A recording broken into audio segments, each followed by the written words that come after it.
Joyeux Noël, Saint Noël, jour béni, jour de grâce. Il y a une sorte d'intemporalité dans Noël. Il nous sort de notre routine. Soudain, toute l'urgence des préparatifs est terminée et il n'y a plus rien à faire. Ce pourrait être le moment d'expérimenter quelque chose de différent du mouvement perpétuel qu'est notre vie ordinaire. Mais que se passe-t-il? Nous allumons la télévision, comme nous l'avons peut-être fait chaque soir depuis Noël dernier, aucun changement. Alors nous disons que Noël est ennuyeux ou triste, ou trop commercial. Bien sûr il est comme tous les autres jours. Nous n'avons pas permis au changement de se produire. Nous n'avons pas laissé d'espace pour que quelque chose de nouveau apparaisse.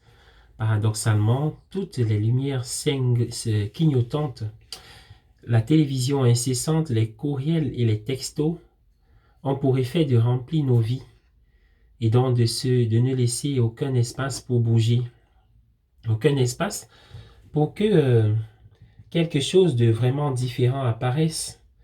Nous sommes donc enfermés dans une grotte de lumière artificielle qui ne nous mène jamais au soleil. La lumière brille dans les ténèbres, mais elle ne brille pas dans la lumière artificielle. Nous devons éteindre quelque chose. Nous devons laisser de l'espace et du temps pour que la chose nouvelle apparaisse.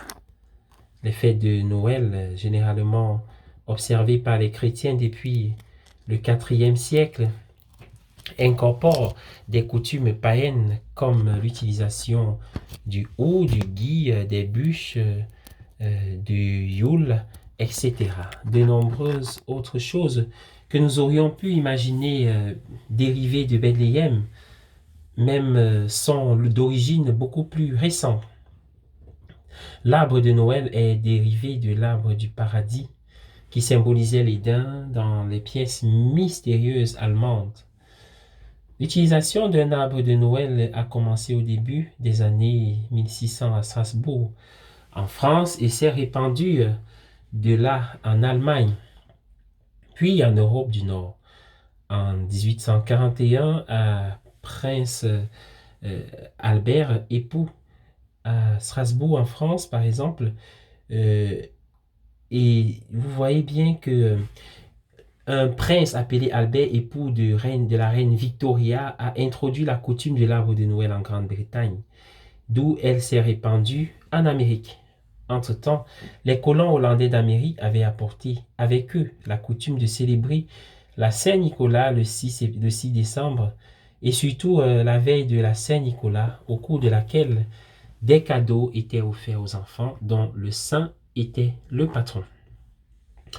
Les colons britanniques ont repris cette tradition dans le cadre de leur propre célébration de la veille de Noël, le nom anglais du légendaire homme jovial à la robe rouge qui distribue des cadeaux aux enfants sages à Noël, Santa Claus, est dérivé du nom Saint Nicolas. Dites-le rapidement et vous comprendrez pourquoi. L'enfant qui naît aujourd'hui est le nouvel acte de Dieu. Le plus récent, le plus jeune, le plus récent, le dernier. Mais il n'est pas annoncé par la voix excitée des annonceurs. C'est un acte silencieux. Il est la parole faite chair, mais il est couché là, aussi impuissant à parler que n'importe quel nourrisson. Ce n'est que dans le silence que cette parole silencieuse peut être entendue. Le nouveau brin d'herbe ne fait pas de scène ni de bruit. Le Verbe fait chair non plus.